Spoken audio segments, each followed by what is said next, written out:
Hey everyone, welcome back to the All Things Private Practice podcast. Joined today again by Michael Ashford for I don't know if it's the second or third time, but repeat guest here on the podcast, the director of marketing for the Receptionist for iPad, a speaker, TEDx speaker and communications coach, a TEDx speaker himself, and an author. So welcome back to the show.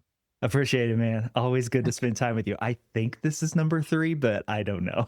Yeah, I told Gabrielle Giuliano Villani, who's coming on after you, like she is now in the lead, being the fourth time she'll be coming on here. But you and a couple of other people are close behind.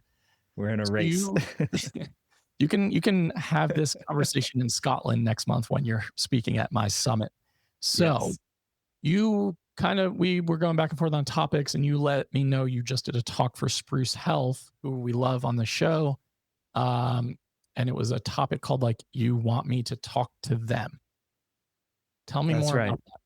That's right. I think everybody knows the general feeling of angst that we're feeling right now here in at least the United States, for Yep. those of us listening here. Yep. And it's leading to a lot of uncomfortable situations, uncomfortable feelings, uncomfortable conversations where what I see is a lot of us tend to withdraw into our own bubbles, echo chambers, and say, "Nah, I'm not engaging with those people. I'm good posting about them on social media, Yep. and I'm not actually gonna go into the conversation." Sure. And my whole presentation with Spruce and a lot of the work that I do, my TEDx talks, which you referenced earlier, are all about how you lean into those uncomfortable conversations and have productive dialogue with people, even when you perhaps vehemently disagree, Sure. and the outcomes, the positive outcomes that can come out of that. Yeah. So I think it's a crucial topic, and I'm already like thinking of questions in my mind where I'm like, but so Yeah, I want to unpack this. And to give context for those of you listening who maybe don't know, Michael, you were a journalism major in college. Is that correct? that's correct. And a professional journalist Yep. for several years out of college. Yes. And from our conversations, and you have your own podcast, you're really all about curiosity and conversation, and trying to hear all sorts of perspective to try as hard as you can, I would say, to try to have some neutrality, or at least the ability to hear every single take and perspective. Yeah. Yeah. And it gets, you use that word neutrality, and I'm not sure that's where I come from. I Yeah, have that might have been the opinions. wrong word for sure. Yeah, I have thoughts. I have my own opinions and my own Sure. way of viewing the world. What strikes me is I'm driven by this question, two questions actually. What could I be missing, and Yep. what's my goal? Yeah. And do my actions align with my goal? And if I could be missing something that could help my goal, Yep. wouldn't I want to know it? Even if that is something that I hear that's uncomfortable, that challenges me, that is someone else's truth that doesn't align with my truth, not Mhm. capital T truth, right? So, and Sure. we can, people argue about that, but it is a lot of the work that I do. And I do a lot of this work for myself because I needed this too, is how do we lean into those situations that challenge us, maybe morally feel uncomfortable or wrong even, Mhm. based on our own lived experience and perspective of the world, but that it leads to outcomes that actually help us accomplish our goals, whatever Right. those goals are. Sure. Yeah. And I bet a lot of people listening right now are like, how do we Mhm. do this? Because Yeah.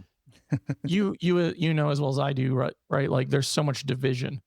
There's so much hatred. Yeah. Um, viscerally. There's extremism on both sides of the coin. So how do we lean into any of that in terms of, can I be curious? Can I have conversation and dialogue? Especially for people who might be saying like, there are a lot of people openly stating they want me to not exist anymore. Yeah. Yep. And I always have to caveat, I am not asking people to walk into dangerous Mhm. situations.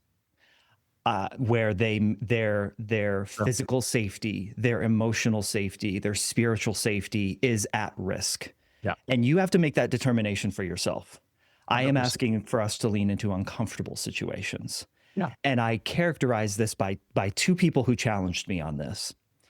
One is her name is Robin Steinberg. She spent years, decades as a public defender in New York, in the New York City judicial system. And she wrote a book that deeply challenged me, where that phrase that you just brought up earlier, Patrick. But what about, her whole premise is, even when someone has done something heinous, even to the point of murder in her instance, where she's tasked with defending that person, they're Sure. still a human being worthy of value and respect. Yeah. Not discounting the fact that there is still a need for accountability because Right. they've broken laws, rules, societal norms. Accountability is not the same as respect. Right. And so that is because I came at it with my own what about. I Yeah. said, what about somebody who consistently knows they've done wrong? My wife, before she left her career when we had our second child, she worked as an advocate for survivors of domestic violence and sexual assault. Right. And a lot of the women in particular, obviously, it's a majority, women are affected by this. A lot of the perpetrators did so knowingly over and over and over again. And I have a hard time saying, yeah, okay, I'm going to look at them with dignity and respect. She Sure. challenged me on that a lot. And she's been on my podcast, and I got to interview her. Wonderfully challenging conversation. A second man who challenged me on this is a man named Daryl Davis. Do you know Daryl? Mm-mm. So No. Daryl's a black man who for years has gone to KKK rallies Oh, yes. and Yes. Okay. engaged with white supremacist groups, Right. doing exactly what I'm outlining here, which is leading with curiosity, all to answer this question that he has in his own mind: how can you hate me if you don't even know me? Absolutely. And what has actually happened out of his conversations, and there's a lot to it, but what has happened is he's been the impetus, the driver, the reason why over 200 people have left those organizations. It's amazing. Now, he didn't come at him wanting to punch him in the face, wanting to say, how can you do this? Pointing the finger and saying, you're wrong. He just said, and when it was driven by that question, how can you hate me if you don't even know me? And man, when I think about those two questions that I talked about earlier, what's my goal and what could I be missing? Man, Daryl is the epitome of that. He's going actually into sometimes very dangerous situations, sitting Sure. down across the table from a grand wizard with two armed bodyguards hovering over his shoulder. That's a really tense, dangerous situation. And he challenged me on, if a black man like him can walk into that situation, what is stopping any of us from doing the same? Absolutely. That's powerful. Yeah, And now it that is. you mentioned the work, I'm like, oh, okay, I'm definitely very aware of what he was Yeah, doing because I've yeah, seen some of those interviews before. Um, it's incredible. and it's just unbelievably powerful and how unbelievably courageous to go into an environment like that where you are experiencing that level of hatred, racism, misogyny, bigotry, and just Yeah, asking that very and he puts it like this. All growing up, he had heard the phrases like, "It is what it is. You can't change people. They right. are who they always will be. Um, you can't do anything about it." Yeah. And he uses the phrase, a tiger can't change its stripes, a leopard can't change its spots. And he said, no, wait a minute, hold on. The tiger and leopard can't change because they were born with their stripes and spots. A racist, a bigot, a misogynist, all those things, they're not born with that as a trait. That is Right. instilled, that is taught, that is learned. And what can be taught, learned, and instilled can be untaught and unlearned. And that is a driver for him. But you have to go about it in ways that actually drive towards your goals, Right. drive towards actual production of positive outcomes. And you asked me, Patrick, how do we do this? Well, I write about this in my book. I talk a lot about it on my podcast. I came up with what's called the ask then see approach to conflict communication. And ask and see are both acronyms. Ask is, assume positive intent. That's probably the hardest thing for us to do. Set aside your ego and know that you can't know everything. That's ASK. Then, once you get into that mindset, C, search yourself, ask questions of yourself to understand what it is you truly believe and how your lived experience informed your perspective of the world. Right. Then the first E in C is explore other perspectives. Stay in your mind, but just ask the question, hey, Michael, as a guy who grew up in rural red state, Kansas, how might I have experienced the world and grown up and gotten a view of the world that's different from a Black girl who grew up in inner city Detroit? Sure. Right? And all you got to do is just say, how might that inform our perspectives of the world? So you explore other perspectives. If you're still doing it within the safety of your mind, but you're at least opening up yourself to that knowledge of, what do I not know? What could I be missing?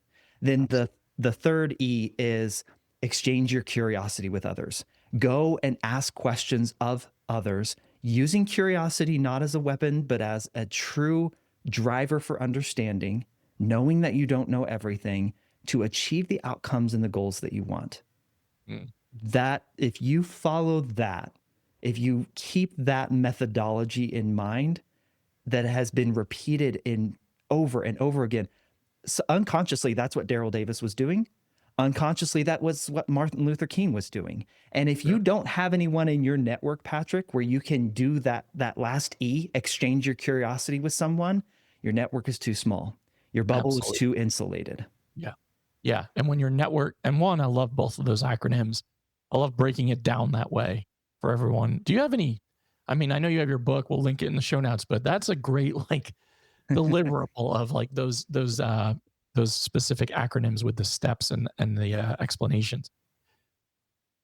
If your bubble is too insulated and it's too small, right? And we have to grow outside of that. And most of you listening are business owners, mental health professionals, people who are maybe entrepreneurs in general, like being curious, being open really allows us to expand, right? Not only as humans, but in our businesses too, how we interact with the world, how we kind of view the people that we're supporting or serving. That's why I think travel is so important too, right? Because so many people have either not had the privilege nor the desire to leave that insulated bubble and community. And if that's all you know, then that is all you know. And it's really hard to be curious about other perspectives and ways of life and cultures if that's how you've experienced the majority of your life. And I think a lot of people's minds go to international travel when you talk about that, Patrick. But I can think of people in my own hometown, small town Bonner Springs, Kansas, roughly 7,000 people who have never left, but have a judgment of places like California, New York, Texas, Florida. Like you have these judgments and you've never been. And you've never explored outside of, the Kansas City metro area, right? Yeah. No, And absolutely. So it doesn't have to, you don't have to go to Ghana or India or Japan or Australia to understand different cultures and to get out of that bubble. Man, go across a state line for a little bit. Or make that venture into that cafe in the inner city or vice versa. Go to that cafe in that small town. You don't know what you don't know, but it's does a disservice when you form an opinion about it anyway. A fish only grows as big as its tank, right? Like it's like, so like the ability to be uncomfortable with, or be comfortable with the uncomfortable, to put yourself in situations like if you're the only white face in the room and you feel uncomfortable, that's probably a good thing because so many people of color experience that on a daily basis. And this insulated, like implicit bias that we have and this understanding of not only like our surroundings, but of the world is often shaped by what we're learning in our like families and in our ancestry, in our community. And if our community stays really insulated, it's really hard for that curiosity to grow. And I know for myself, like growing up in Northern New York, being a part of some fairly racist environments, if I'm being honest, as a child and a teenager and a young adult. It took getting out of that and having to explore that not only in college, but after college to really get a view of the world that felt so much more interesting, so much more curiosity. And some of that implicit bias starts to fade away as you start to meet people from other Yeah. cultures and other backgrounds. And I think that is so necessary. That's why I love Anthony Bourdain so much. You see it Yeah. behind me wearing an Anthony Yeah. Bourdain shirt right now. He made the world feel less small or more small, more safe. And the reality of people from all different walks of life, all different cultures, all different countries, we all want the same thing: connection, You're right. community, understanding. Like that's a universal truth. And I felt like that was so important in the work that he did. I agree, man. And he did it through, he had such a brilliant way to introduce the world to us through food, Yeah. which is another one of those core human staples that we have Yeah. to have and that we enjoy. And I'm reminded, I forget who said it, but I love the phrase, "It's hard to hate people up close." Yep.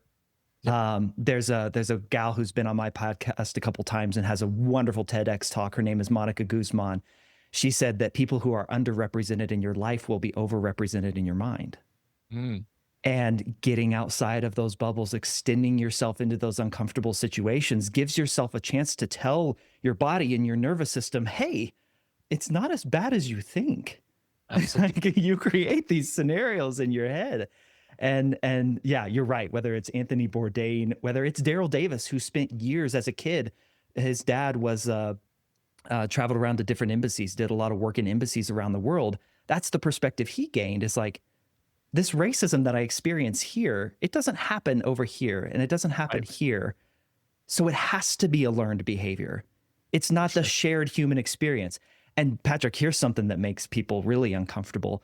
There's studies that show we actually all of us have the same moral mind at its core, at its basic core, which is to see to see ourselves and those that we love safe. Mhm.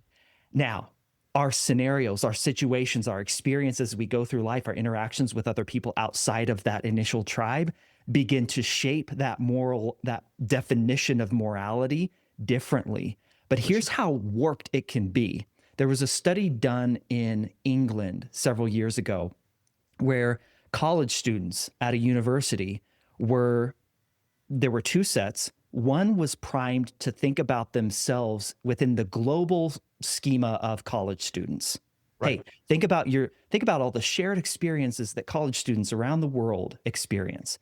The Right. other was primed to think about themselves as students of that university, that particular university that they were at. Right. They were then given a smelly, sweaty, disgusting t-shirt of the rival university. It had been worn for a week by different, they had worked out on it in it, and it was in this plastic bag. And these two groups, they took turns smelling the disgusting t-shirt. Mm. The people who were primed to think about themselves globally said that reported that the t-shirt smelled better than the ones who were primed to think about themselves as that in that university. Wow. So we literally, when we're primed, when we are in a environment where we just feed upon our biases and our beliefs, we literally think someone smells worse than they actually do. Now extend that out to not just a t-shirt, but somebody who votes differently than you, somebody who has a different religion than you. Like, we can get into some really dark, and we all know the dark places that we've gone to, even in this country and here in the United States, the dark places people can go to when we prime ourselves to think about me, myself, and my little tribe versus us as humans. Yeah. That's how powerful these biases can enter our systems and feel right, feel like we're correct. Go back to is the dress gold or is the dress blue? Is it Yanni or is it Laurel? Like, Right. nobody's wrong how you see that. but Sure. it's all informed by your perspective and what you want to see and what you want to believe, man. We're trippy Oh, creatures. We are we trippy are. And there's creatures. so much nuance here too. And it just sucks where there's so much entrenchment in a lot of ways on Yeah. on belief systems and things that we, especially in this country, are starting to really feel that massive division in. Yeah. And I hear so many people like, if we want change and we want to see things shift in the next couple of years, we have to understand the other side. We have to be able to have conversation. And so many people would say, there is no understanding. There Right. is no ability to have conversation. And I think that sucks for a lot of reasons because I think a lot of this division was very intentionally done Yep. in so many arenas. There's a lot of people who make a lot of money off of dividing us. Yep. Yep. Yeah. I don't remember if we talked about the study that the person who created the YouTube algorithm went to the YouTube creators and directors and was like, this is scary. Like this algorithm is designed to eventually divide. Yeah. And they fired him. Yeah. The people creating the systems that we're using every day don't let their kids use it and don't use it themselves, that should tell you something. Yes. And I think that's why it's so important to try as hard as you humanly can to zoom out from it, from being in it all the time, because you have to look at some of this stuff to say what is the purpose here? What is the desired outcome of some of the things that are happening? And a lot of people just believe things because they're told to believe things, or this is how they grew up. And I do think your examples really help frame the ability to have just even 1% more curiosity in terms of how to have conversations with people who you might not agree with. And we don't have to talk about extreme beliefs here, because a lot of you might say there's no curiosity for the other side, but just people It who happens at work. It happens at Yeah, work, man. exactly. This method of curiosity and leading into uncomfortable conversations, it can happen with a disagreement over a coworker or Exactly. a disagreement at work with a coworker. It doesn't Absolutely. have to be some big societal moral issue. Right. And that's, framing it down to that, in everyday life of disagreement with a coworker, a sibling, a spouse, a partner, a friend. Yep. Having that curiosity to just see the other side of the coin and to understand the other perspective is unbelievably important. It's unbelievably important when we talk about rupture and repair. Mhm. You really can't repair a rupture without curiosity about why the rupture was created or how it got to that point. And I think that's also important for all of you who are thinking about it as therapists, business owners. You might have people you own a business with together, and the ability to see both sides of that perspective and coin is really crucial. And I would leave the listeners with this. The S in C is search yourself. That in and of itself can be deeply uncomfortable. But Absolutely. that's why my podcast is called Rethinking Communication. And I want you to ask questions of yourself that you have to take some time to figure out. And one of those questions can be, what's something that I have rethought lately? Yeah. What was something that I have changed my mind about recently? And if you haven't, start asking yourself why. I like that. I think that's a really tangible exercise too for those of you listening. So I appreciate that final thought. I also like that we both understand the dynamics of podcasting. As you can tell, we're wrapping up. You're like, all right, I'm going to leave us with a final thought. It's always challenging. We've been where I'm doing this for a while, right, man? How do we get there? Yeah. So very good final thought. Always good to have you on, man. I'm excited to see you in Scotland next month, and Can't wait. tell everyone where they can find what you've got going on. Yeah, so as you said, I'm the director of marketing at The Receptionist. We're a supporter of this show and have been for several years, and we absolutely love this community. Go to thereceptionist.com if you want to check out our visitor check-in system and see if that makes sense for you in your office. And then my personal website is michaelashford.com. You can go there, check out my speaking and leadership coaching stuff, my podcast masterclass, all that good stuff. Love it. And Michael was actually my TEDx speaker coach and was unbelievably instrumental in that process. So I want to just thank you for that, making me the most uncomfortable I've ever been on a speaking stage. Thanks for that. experience, but in all And you seriousness, and you crushed. You crushed. So good job, man. despite all the tech issues behind the scenes that were stressing me out so badly that it was all I could think about when I got on stage. I was just like, wait, what is my talk again? You're good. But yeah, seriously, instrumental, invaluable, and really a wonderful mentor in that way. And then, Thanks, man. as everyone knows, the Receptionist for iPad has sponsored this podcast for 3 years in a row as the exclusive sponsor. And if you have a visiting check-in system or you are interested, go check them out. I mean, really, really care about the work that we're doing as mental health providers, as small business owners, as medical providers, like really deeply care. And I can't say that enough because I don't think we would be sitting here having this 3-year relationship if either side felt the other way. So really appreciate all the support as well. All of that is in the show notes. And to everyone still listening, doubt yourself, do it anyway. We will see you next week. Thanks, Michael. Thank you.